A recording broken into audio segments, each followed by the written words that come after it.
vous l'avez branché ou bien vous là? C'est bon? Voilà. Ouais. D'accord. Donc, aujourd'hui, comme je vous ai dit, on va voir les deux cours.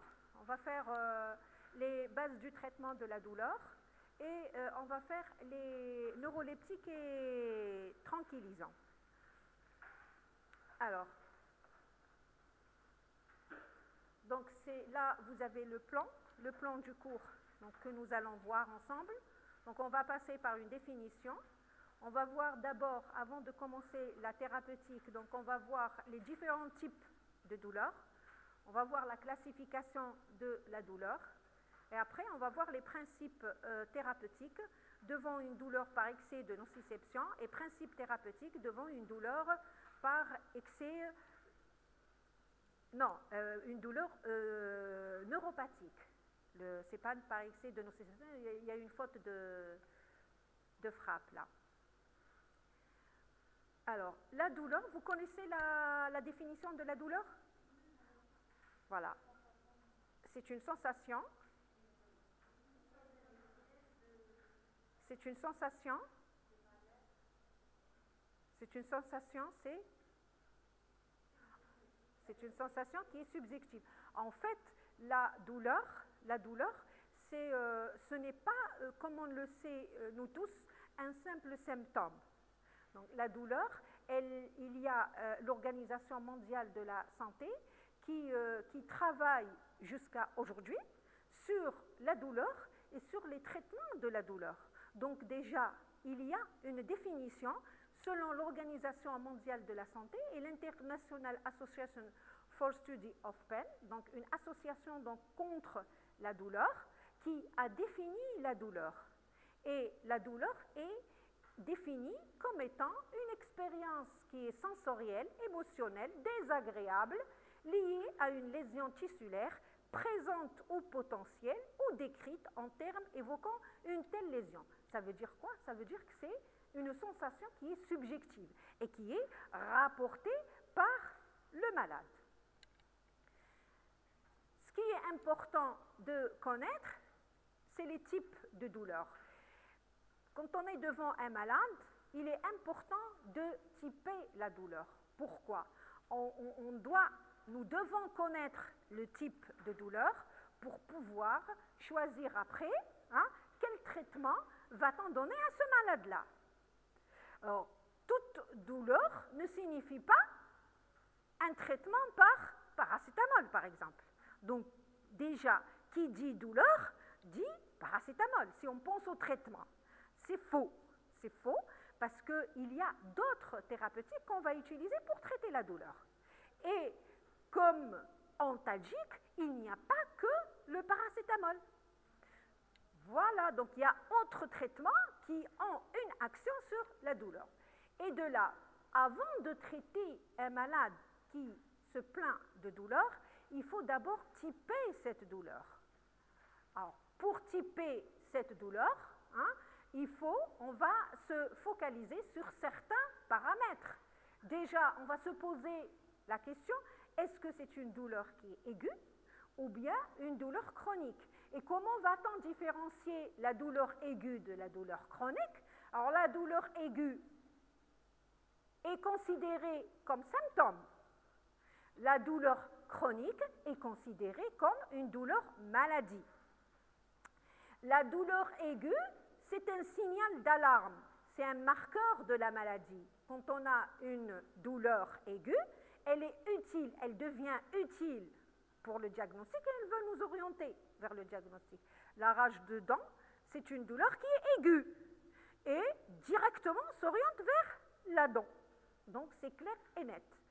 Par contre, la douleur chronique, c'est une douleur qui est là, qui évolue plusieurs mois, et donc elle détruit physiquement, psychologiquement et socialement. Ça veut dire qu'à un moment donné, le malade ne saura pas transmettre ce type de douleur et ça devient inutile. Alors, les caractères qui différencient la douleur aiguë de la douleur chronique, vous avez d'abord l'aspect évolutif. Dans la douleur aiguë, elle est transitoire. La douleur chronique, elle est permanente, elle est récurrente ou répétitive. Le mécanisme générateur, généralement dans la douleur aiguë, il est unifactoriel, comme la rage de dents, l'exemple. La douleur chronique, le mécanisme générateur, il est multifactoriel. Si on prend un malade qui est cancéreux, il peut avoir une douleur parce qu'il est tout le temps alité, donc il a mal au dos, parce qu'il a mal au niveau donc, de la tumeur qui fait mal. Donc on va avoir plusieurs mécanismes qui interviennent dans la douleur.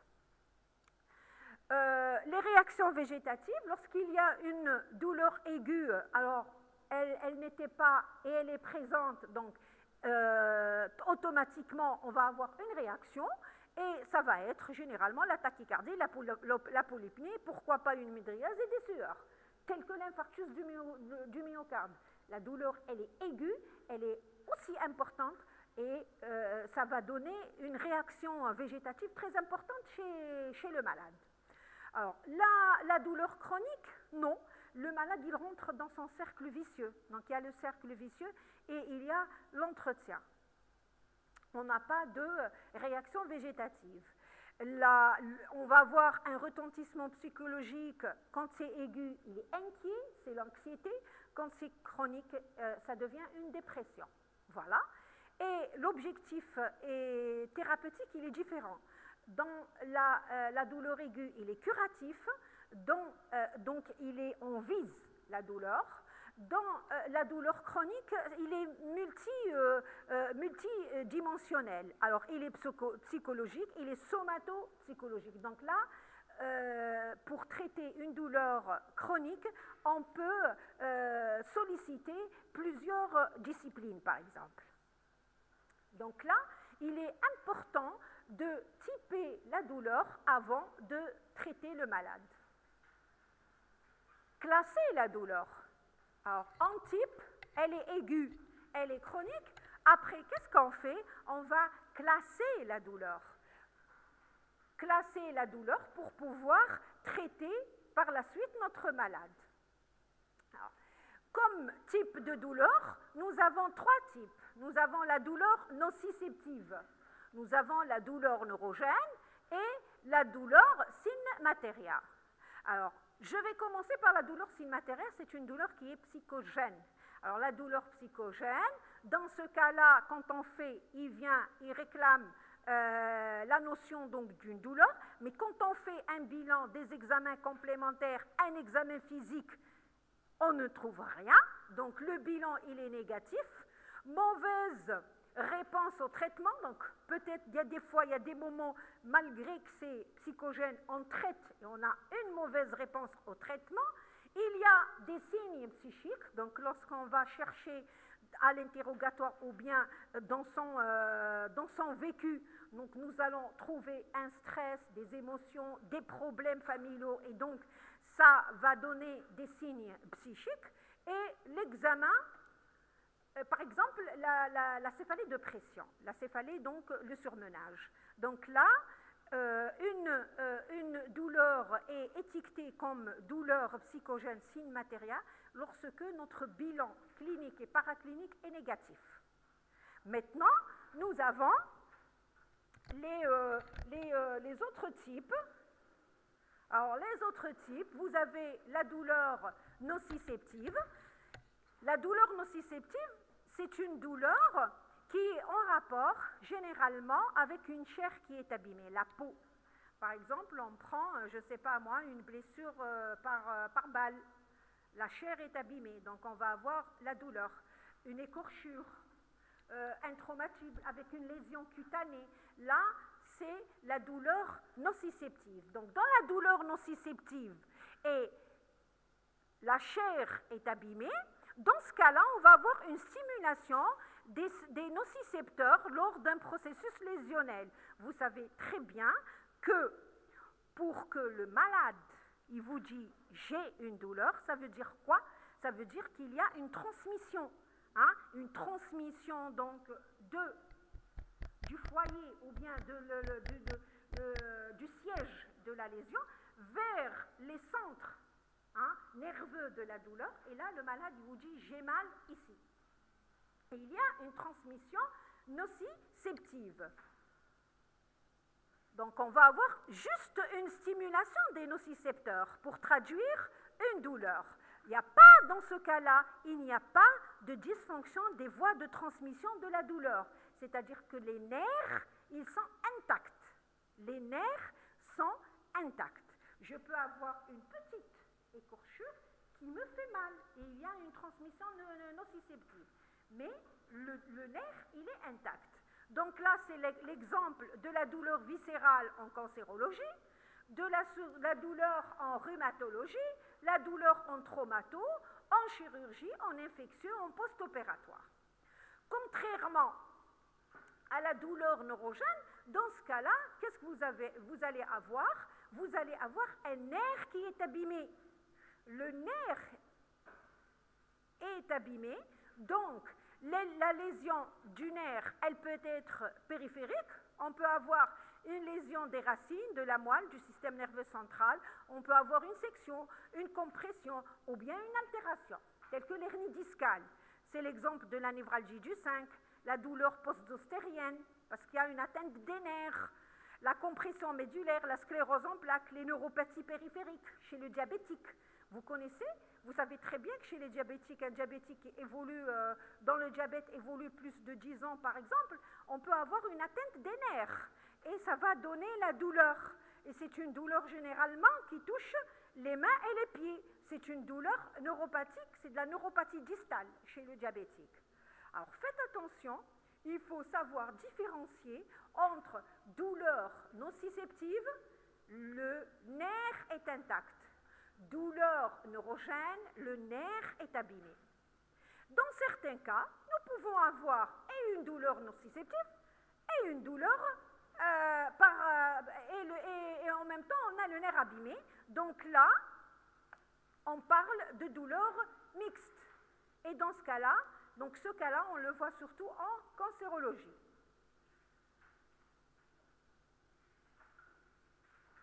Donc, avant de traiter un malade, nous devons connaître, différencier entre douleur aiguë et douleur chronique. Avant de traiter le malade, nous devons classer la douleur. Est-ce que c'est une douleur neurogène? Est-ce que c'est une douleur nociceptive? Est-ce que c'est l'association des deux? Est-ce que c'est une douleur psychogène, donc signe matériel? Et c'est très important. Après, maintenant, on est à un pas de prescrire un traitement. Mais avant de prescrire un traitement, nous devons évaluer cette douleur. Alors, il est important d'évaluer la douleur. Pourquoi? Parce que, c'est-à-dire évaluer la douleur, c'est-à-dire que nous devons avoir un état clinique de référence. La douleur, le premier jour, elle était importante. Je décide de traiter. Je revois mon malade après 15 jours et je refais mon évaluation clinique. Et je vois que la douleur, elle a diminué. Donc, là, je vais dire que le malade, il a répondu, je retire, par exemple, mon traitement. Si maintenant, à J15, je trouve que mon malade ne répond pas, la douleur, elle est toujours là, la douleur, elle est importante, qu'est-ce que je fais? Je pense à changer le traitement. Par exemple, je fais un ajustement thérapeutique. Donc, il est important d'évaluer la douleur avant de traiter le malade. Et l'évaluation, comment? En fait, on évalue la douleur, nous devons déterminer la topographie, c'est important. Où est-ce qu'elle siège? Peut-être qu'il commence par avoir une douleur au niveau de l'épaule à J1, mais à J15, ça devient une douleur qui prend tout le dos, y compris l'épaule. Donc, il est important de déterminer la topographie exacte, le territoire nerveux, s'il s'agit d'une atteinte neurogène, les caractéristiques. Par exemple, une composante neuropathique, une composante affective. Par exemple, on peut avoir un diabète, comme je vous ai dit, un terrain. Les facteurs influençants, les mouvements, la respiration, la saison, le stress, l'émotion. Par exemple, je prends la saison, le stress, et on le trouve dans la migraine, par exemple. Après, en saison hivernale, une exposition à un stress, on peut avoir une migraine. Le bilan psychologique approfondi est important parce que cette douleur, elle peut retentir sur le sommeil, sur l'humeur, le travail, l'entourage et les ressources propres du patient. Donc, il est important de déterminer donc tous ces paramètres, d'évaluer tous ces paramètres avant de traiter. Mais le point le plus important que nous ne devons pas oublier, c'est l'évaluation de l'intensité de la douleur. Alors, l'intensité de la douleur, nous allons l'évaluer comment? On va utiliser des scores, des échelles.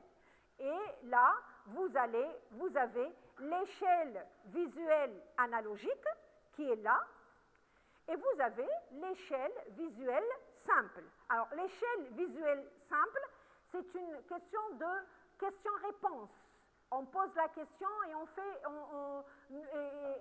donne la note. Donc, je dis au malade, vous avez mal, il vous dit non, donc c'est 0 point. Si il me dit que la douleur est faible, c'est 1 point. 2 points pour une douleur modérée, 3 points pour une douleur intense et 4 points pour une douleur atroce. Oui? C'est subjectif, oui. C'est très subjectif. Mais c'est un élément, c'est une échelle qui nous permet de suivre le malade. Donc on n'a pas autre chose, on n'a pas autre moyen. On reste toujours dans le subjectif. Et il y a aussi la règle, c'est l'échelle visuelle analogique. Là, vous avez une règle, et vous voyez là, c'est une sorte d'une barre, donc la barre rouge là qui est mobile. En fait, là, vous avez pour une face pour le malade, où ici, absence de douleur. Le point 0, c'est absence de douleur. Et au maximum, c'est une douleur importante. Donc ça, c'est la face que voit le malade. Donc absence de douleur et une douleur maximum. Mais il y a toujours la barre qui est mobile. Après, nous, il y a la face médecin. La face médecin, nous avons des chiffres. 0, 1, 2, 3, 4, jusqu'à 10. Donc soit en chiffres, soit en pourcentage. On peut avoir 0, 10%, 20%, 50%, jusqu'à 100%. Et je pose la question à mon malade. Donc je prends cette réglette-là, je dis au malade, voilà monsieur, ici, je prends la barre, donc ici, vous n'avez pas de douleur. Et après, je lui explique, et après la douleur, elle augmente, elle est importante. Par exemple, je dis 50%, ça veut dire que vous avez dans 50% des cas une douleur. 100%, c'est une douleur qui vous confine au lit. Et après, j'attends, je demande au malade de placer la barre. Il va me dire, oui, non, mais j'ai une douleur, mais j'arrive quand même à préparer la femme. J'arrive à préparer mon café, j'arrive à préparer donc le déjeuner, le petit déjeuner, le dîner, j'arrive, oui. Donc, je suis là.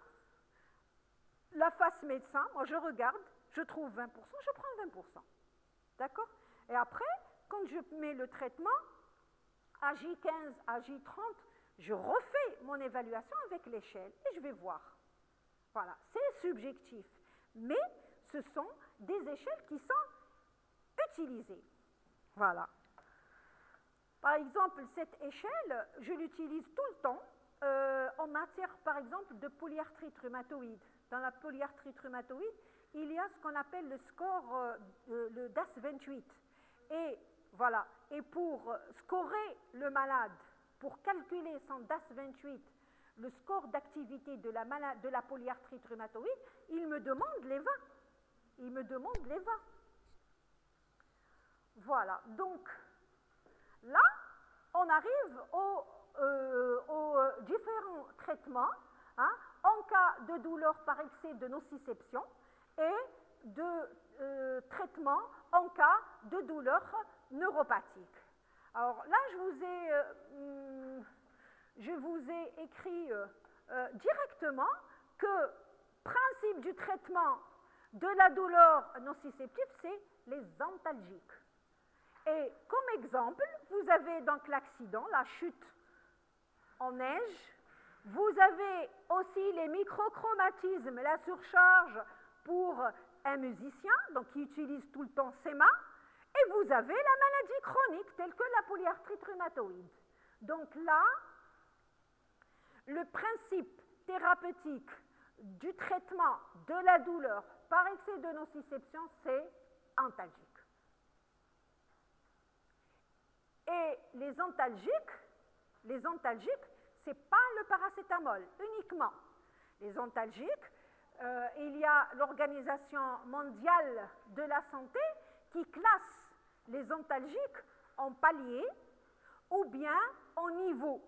On peut dire palier 1, palier 2, palier 3, ou bien niveau 1, niveau 2, niveau 3. Alors, niveau 1, plus important, vous avez le niveau 2. Plus important, vous avez le palier 3. Le palier 1, c'est pour ça qu'on a une sorte de quoi d'escalier, donc on monte. Le palier 1, ce sont les antalgiques non morphiniques. C'est l'exemple du paracétamol, de l'aspirine et des anti-inflammatoires non stéroïdiens. Donc là, ça sera un cours à part. Hein. Et le palier 1, généralement, ce sont les médicaments, les antalgiques non morphiniques qui sont utilisés dans les douleurs faibles à modérées. Je dis bien faibles à modérées. Après, vous avez le palier 2, ce sont les antalgiques opioïdes faibles. Alors, donc, ils sont opioïdes faibles, c'est-à-dire qu'ils ont une action centrale, mais faible. Et là, vous avez la codéine, vous avez, le dextropromoxyphène, oui, mais il n'est plus utilisé maintenant, retiré du marché. Vous avez la codéine, vous avez le tramadol. Et ce sont des médicaments qui sont utilisés dans les douleurs modérées à intenses. Et enfin, vous avez le palier 3, ce sont les antalgiques opioïdes forts. Forts, c'est-à-dire qu'ils sont morphiniques, opioïdes. Alors, c'est la morphine, la fentanyl, donc l'oxycodone, la nalbuphine, la buprenorphine. Ce qui est important de retenir, c'est les associations dans ces paliers-là. Alors, si on prend palier 2 et palier 3, ce sont des antalgiques opioïdes. Même si c'est un opioïde faible, on ne l'associe jamais, au grand jamais, avec l'opioïde fort. Donc, jamais associer un opioïde faible avec un opioïde fort. Association interdite. Et après, vous avez les associations permises, palier 1 avec palier 2, oui, c'est possible, et palier 1 avec palier 3, oui, c'est possible. Donc, deux opioïdes ensemble, jamais. C'est comme deux INS ensemble, jamais. Alors, toujours avec l'Organisation mondiale de la santé, elle a tracé 5 recommandations qui sont bien définies dans l'utilisation des antalgiques. Alors, quelles sont les 5 recommandations? C'est 1. On va préférer, si possible, la voie d'administration la plus simple et la moins invasive, c'est-à-dire la voie orale, si possible. On va utiliser la voie orale, c'est-à-dire qu'il faut toujours utiliser le palier le plus faible avant pour donner l'occasion au malade et pour que vous, après, lorsque vous serez dans l'impasse, vous allez passer au palier 3 au lieu d'aller directement utiliser un palier 3 qui peut être nocif pour le malade et après, vous ne trouverez rien à offrir à votre malade. Donc faites attention, il faut toujours préférer la voie d'administration la plus simple, et toujours quand on commence, c'est toujours par la voie orale. Et après, si ça ne marche pas avec la voie orale, on pense à la voie, à une autre voie. Prescription personnalisée, adaptée aux besoins de la personne. Par exemple, je ne sais pas, moi, c'est une polyarthrite rhumatoïde qui a mal et qui répond à un comprimé de paracétamol. Je la laisse sous un comprimé de paracétamol. Pourquoi prescrire 3 comprimés? Si elle répond aux 500 mg, je laisse 500 mg. Pourquoi aller prescrire à 1 gramme? Donc, c'est personnalisé en fonction de chaque malade. Administration régulière, par contre, elle doit être régulière à horaire fixe, à bonne posologie et sans attendre la résurgence de la douleur. Dans les douleurs, par exemple, surtout chez les enfants, il y a donc les douleurs ou bien chez les accidents de la circulation, par exemple.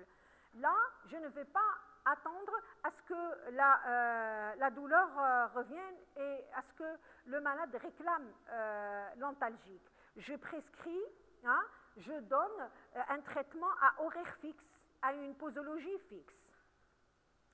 Prescription en respectant les paliers, les 3 niveaux, je dois respecter les 3 niveaux, je commence par le 1, si ça ne va pas, c'est le 2, et si ça ne va pas, c'est le 3, et si je dois associer, je vais associer. Prescription ne négligeant aucun détail. Il faut savoir que nous pouvons être devant un malade qui a une insuffisance rénale, qui a une insuffisance hépatique.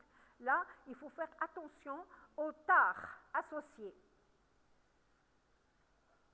La douleur par excès de nociception, comment maintenant on va prescrire? Comment on va manipuler ces antalgiques? Alors, en première intention, comme on a dit, on va respecter les paliers. Alors, en première intention, on va commencer par le palier 1. Et on va passer au palier supérieur en cas d'échec. Revenir au palier inférieur lorsque la cause est également traitée. On peut avoir une cause, la douleur qui disparaît, et on retire notre traitement.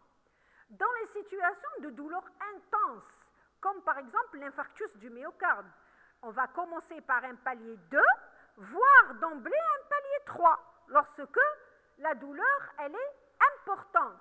Et les paliers 1 seront souvent associés au palier 2 ou 3, car ils potentialisent l'action. Pas d'indication à associer les 2 et 3. Voilà. Donc là, comme présentation, vous avez le paracétamol. Vous le connaissez tous. C'est un médicament qui est en vente libre. C'est vrai, mais actuellement, dans d'autres pays, il faut une ordonnance pour délivrer du paracétamol. Pourquoi? Parce que le paracétamol, quand même, c'est un traitement qui est dangereux. Et oui, nous avons assisté à des hépatites toxiques au paracétamol, des hépatites fulminantes au paracétamol, et des malades ont décédé, donc sont décédés plutôt, à cause d'une consommation exagérée de paracétamol. Alors, le paracétamol, donc là, il faut connaître les doses maximales, donc on ne va pas dépasser 1 gramme par prise chaque 4 heures, Péros et parentéral, oui. La durée d'action, c'est 4-6 heures, donc généralement, au bout de 4 à 6 heures, qu'on va donner une autre prise. Comme présentation, c'est du doliprane, le dafalgan, les feralgan. Bonne tolérance globale à dose thérapeutique. Intérêt d'associer, donc on peut l'associer aux 2 et 3. Contre-indication du paracétamol, c'est l'insuffisance hépatocellulaire sévère, l'hypersensibilité aux produits, et comme effet secondaire, on observe des effets secondaires surtout pour des doses suprathérapeutiques, c'est les raches cutanées, prurites, urticaire, érythème, la cytolyse hépatique, la néphropathie, le bronchospasme et les céphalées induites. Comme dans les antibiotiques, la fièvre induite, la fièvre aux antibiotiques. Vous avez aussi l'aspégique, vous connaissez tous. L'aspégique aussi, il est antalgique, antipyrétique et anti-inflammatoire. et il est antalgique à forte dose. Il est anti-inflammatoire à forte dose, hein, et il est anti-agrégant plaquettaire aussi, à faible dose. Voilà, donc à faible dose, entre 75 à 325 mg par jour, il est anti-agrégant plaquettaire. Et il y a des études qui disent, mais ils n'ont pas encore démontré, qu'il a une action anticancéreuse. Point d'interrogation jusqu'à maintenant. Les anti-inflammatoires, vous allez les voir, ce sont des médicaments qui sont considérés comme co-antalgiques, et vous allez les voir à part, dans un cours à part. Donc là, on passe au palier 2. Les paliers 2, on a dit que ce sont les opioïdes faibles. La puissance, elle est de 1/10, ils ont une puissance de 1/10 de morphine. Donc 1/10 de morphine, c'est pour ça qu'ils sont dits opioïdes faibles. Et là, vous avez la codéine et vous avez le tramadol. Alors, par exemple, la codéine, elle peut se présenter seule, le dicodin, hein, c'est des formes LP chaque 12 heures, ou bien en association avec le paracétamol, et là, on parle de codoliprane, de dafalgan codéiné. Vous avez le tramadol aussi, hein, mais là, il faut faire attention avec ces traitements chez les sujets âgés. Hein, chez les sujets âgés, en association avec des traitements antidépresseurs, en cas d'insuffisance rénale hépatique et respiratoire. Donc là, il faut faire très attention avec les opioïdes faibles. Parce qu'on peut avoir une action sur les centres respiratoires. Hein, sur les centres respiratoires. Donc si on associe un opioïde faible et un opioïde fort, on peut avoir des problèmes respiratoires et des bronchospasmes. Les opioïdes forts, alors leur action, elle se fait comment? Ce sont des médicaments qui vont se lier à des récepteurs spécifiques de la douleur, généralement les MU et les kappa. Les opiacés donc sont divisés en plusieurs classes. Alors les opioïdes forts, on a plusieurs classes. Les antagonistes purs, les agonistes partiels, les agonistes antagonistes et les antagonistes. Alors là, ce petit paramètre, ce petit paragraphe, c'est un rappel. Je vous fais un petit rappel sur l'action des opioïdes forts. Donc ce sont des médicaments qui sont classés en agonistes purs. Ça veut dire que ce sont des médicaments qui vont activer, donc qui vont avoir une action sur les récepteurs, sur tous les récepteurs auxquels ils se fixent. Agonistes mu et kappa, analgésie illimitée en augmentant les doses. Donc on augmente les doses, on va avoir une analgésie qui est illimitée. Les agonistes partiels, ça veut dire qu'ils vont agir sur certains récepteurs et pas d'autres. Donc, comme la buprénorphine, c'est le temgésique qui va se lier sur les récepteurs mu, activation partielle. Alors, on va avoir un effet plafond. Lorsque l'on augmente la dose, on n'augmente pas l'effet antalgique. D'accord? Donc, avec les agonistes partiels, ça ne veut pas dire augmenter les doses, augmenter l'effet antalgique. Alors, les agonistes antagonistes, c'est l'analbufine. On va avoir une activation partielle des récepteurs kappa et ils occupent mais n'activent pas les mu. Donc, ils vont les occuper, mais ils ne l'activent pas. Voilà. Donc, on va avoir un effet plafond et on ne sera pas amené à encore augmenter les doses. Les antagonistes mu et kappa, c'est une occupation des récepteurs sans activation. Là, c'est l'effet antidote. C'est pour avoir l'effet antidote. Donc, comme agoniste, antagoniste morphinique, agoniste partiel, ce sont des médicaments qui sont classés dans le palier 3, mais ils sont considérés comme palier 2,5. Leur règle de prescription est celle des paliers 3, mais il ne faut pas les associer à d'autres morphiniques. L'analbufine est utilisée comme en milieu hospitalier Et vous avez le Temgesic qu'on peut utiliser en ambulatoire.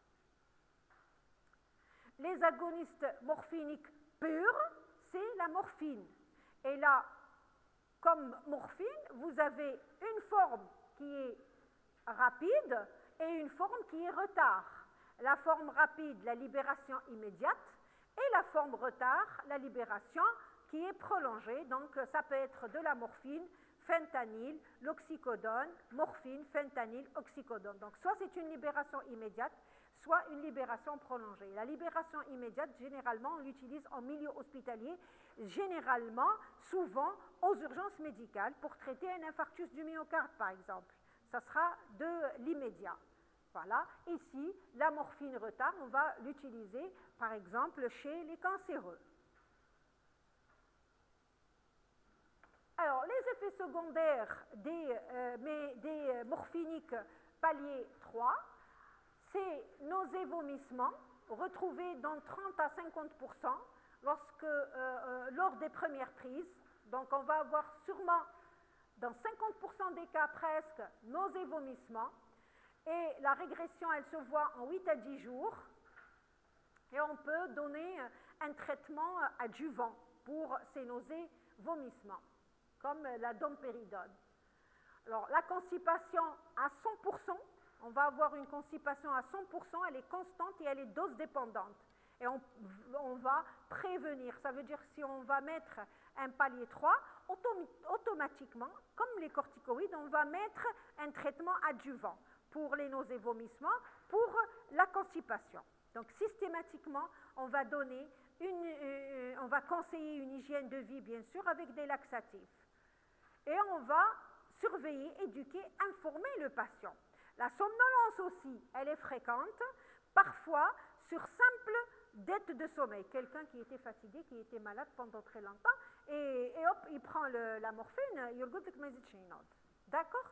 Donc là, il faut une surveillance étroite de ce genre de malade chez qui nous devons prescrire un morphinique. Alors, le surdosage, il risque de donner la confusion, la sédation, les cauchemars, les hallucinations, la dépression respiratoire et la rétention urinaire. Donc, ça veut dire que ce sont des médicaments qui sont quand même dangereux. Les règles de prescription maintenant des médicaments palier 3. Quand est-ce qu'on pense à prescrire de la morphine, un palier 3?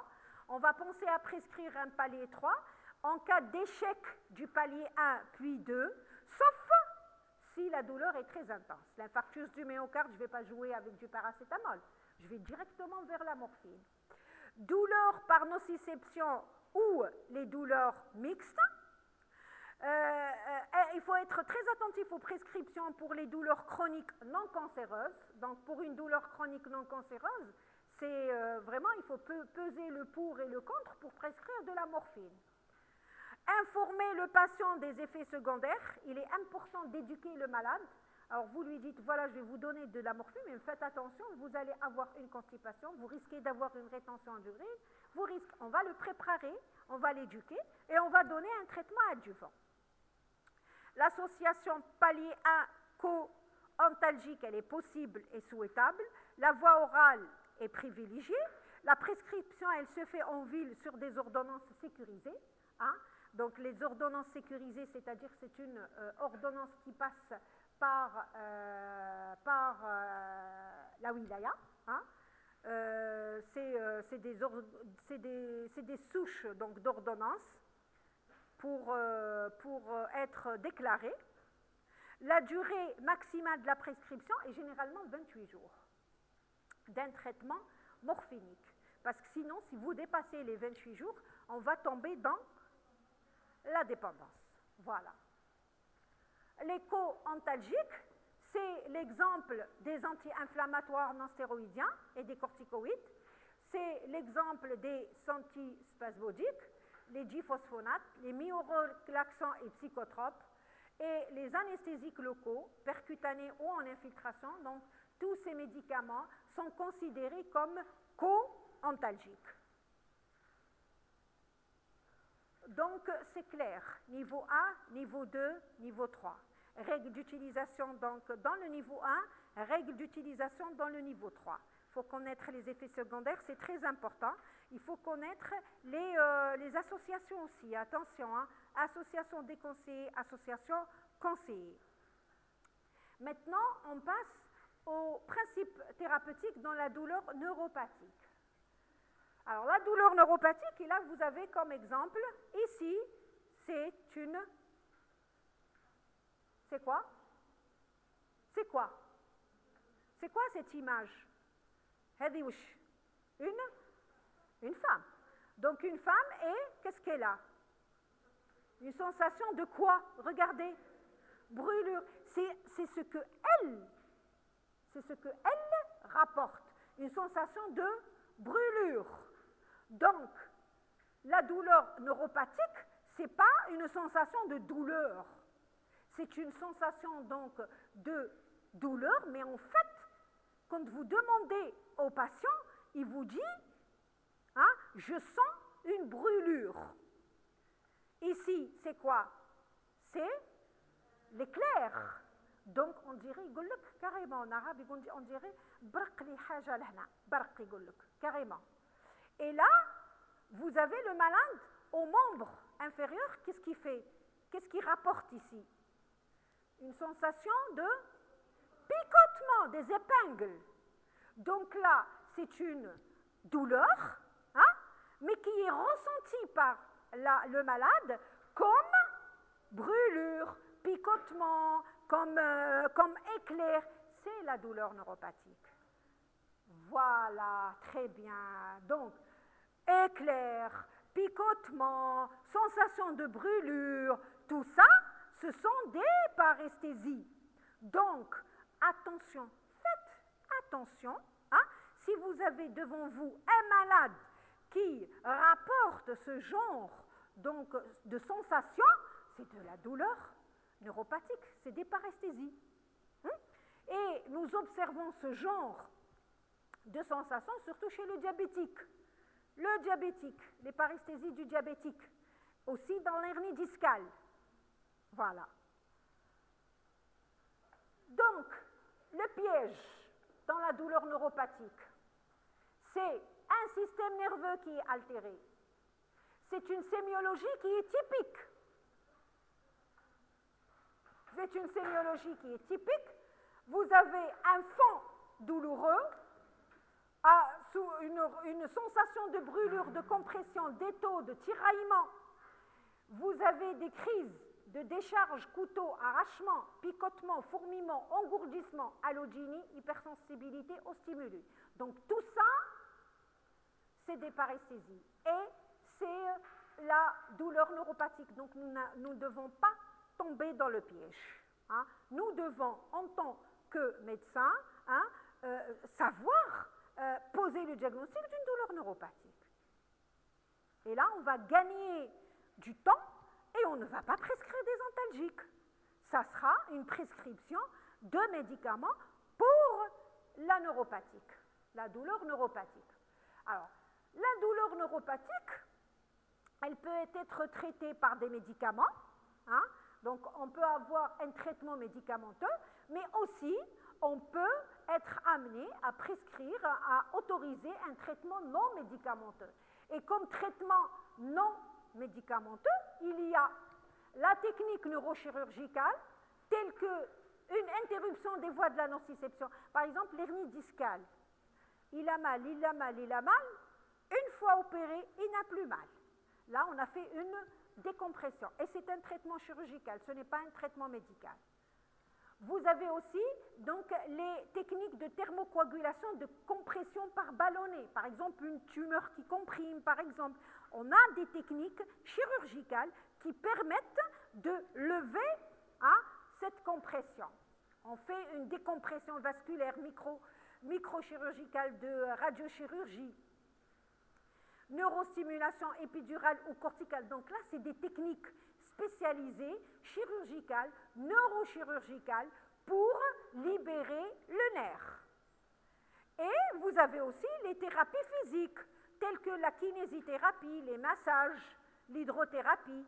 Et vous avez aussi les traitements non conventionnels, non conventionnels tels que l'acupuncture, l'homéothérapie, la thermothérapie, la cryothérapie, la vibrothérapie. Donc là, ce sont des traitements non médicamenteux qui visent à traiter la douleur neurogène. Et il y a aussi la neurostimulation cutanée. Là, on va utiliser des électrodes, et elle est préconisée pour les douleurs neuropathiques, surtout lorsqu'elles sont localisées. Lorsqu'on a une douleur neuropathique qui est localisée, on place un générateur qui stimule en basse intensité et haute fréquence des électrodes. On va stimuler des électrodes sur la peau, sur le siège de la douleur, que ce soit sur le site même de la douleur ou sur le trajet tronculaire ou radiculaire. Et là, on peut agir sur la douleur neurogène, surtout lorsqu'elle est localisée. Les traitements médicamenteux, pour traiter la douleur neuropathique, nous n'allons pas utiliser des antalgiques, ça sera des traitements neurologiques, ça sera des antidépresseurs. Alors, recommandation actuelle, en première intention, on va utiliser les tricycliques, c'est-à-dire le laroxyl et la nafranil, la mitriptyline et le clomipramine. Donc, ce sont comme antidépresseurs de première intention utilisés dans la douleur neuropathique, anafranil, laroxyl. Les antidépresseurs non tricycliques ne seront pas utilisés en première intention parce qu'ils ont beaucoup d'effets secondaires. Donc, si on veut utiliser un antidépresseur, ça sera les tricycliques.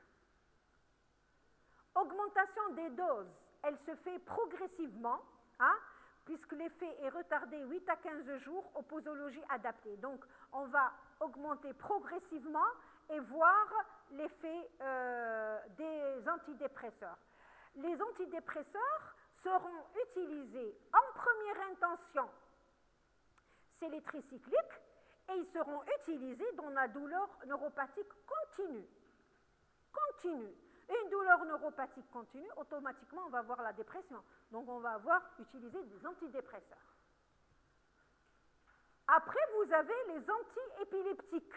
Les antiépileptiques il y a comme recommandation actuelle en première intention, c'est la prégabaline, le Lyrica. Le Lyrica ou la carbamazépine, le Tegretol. En seconde intention, c'est les autres antiépileptiques. L'adaptation, donc, elle est progressive de la posologie, une adaptation progressive de la posologie, effet immédiat à posologie adaptée, et on va l'utiliser dans les douleurs neuropathiques paroxystiques. Donc, la douleur neuropathique paroxystique par exemple, une hernie cervicale, une hernie discale, on peut utiliser ce genre de traitement. Donc, première intention des antidépresseurs, c'est les tricycliques. Première intention des antiépileptiques, c'est la prégabaline. Alors, règles de prescription, ce sont des médicaments qu'on va utiliser d'abord en monothérapie, jusqu'à dose max, s'ils sont bien supportés. L'association entre antidépresseurs et antiépileptiques, elle est possible, mais parfois peu efficace. L'action en au moins 15 à 1 mois. Et on va les utiliser en péros uniquement. Les opiacés, on va les utiliser en deuxième intention, dans la douleur neuropathique. On va utiliser les opiacés si, par exemple, le malade ne répond pas à un antidépresseur, ne répond pas à un antiépileptique, on va utiliser les opiacés en deuxième intention, surtout dans la douleur mixte. La douleur mixte, telle que le tramadol et la morphine. Alors, les 10 recommandations pour la douleur. Donc là, on va récapituler les 10 recommandations pour traiter la douleur. 1. savoir utiliser les co-analgésiques, tels que les ANS, les myorelaxants, les antidépresseurs, les corticoïdes. 2. Ne pas traiter la douleur à la demande, mais à intervalles réguliers. 3. Choisir les traitements adaptés aux douleurs neuropathiques et aux douleurs de la nociception. C'est ce qu'on a vu. 4. Connaître les 3 niveaux thérapeutiques de l'OMS, niveau 1, niveau 2 et niveau 3. 5. Prescrire en tenant compte de l'intensité de la douleur, plus qu'en fonction des critères pronostiques. 6. Ne pas associer morphine et agoniste-antagoniste, temgesic, nubin et Fortal. 7. Savoir qu'aucun antalgique n'est anodin. Le paracétamol n'est pas anodin. Chercher la cause de l'échec thérapeutique, ça peut être une inobservance, une posologie insuffisante ou bien une mauvaise répartition avant de passer à un autre traitement.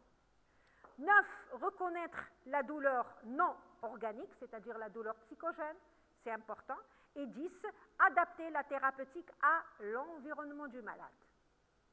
Voilà. C'est-à-dire, je ne sais pas moi, il y a quelqu'un qui habite, pas à Neba, mais il habite à une distance importante dans un village, je vais penser pas à lui prescrire par exemple de l'injectable parce qu'il ne peut pas, donc, et je vais prescrire un oral, un traitement oral.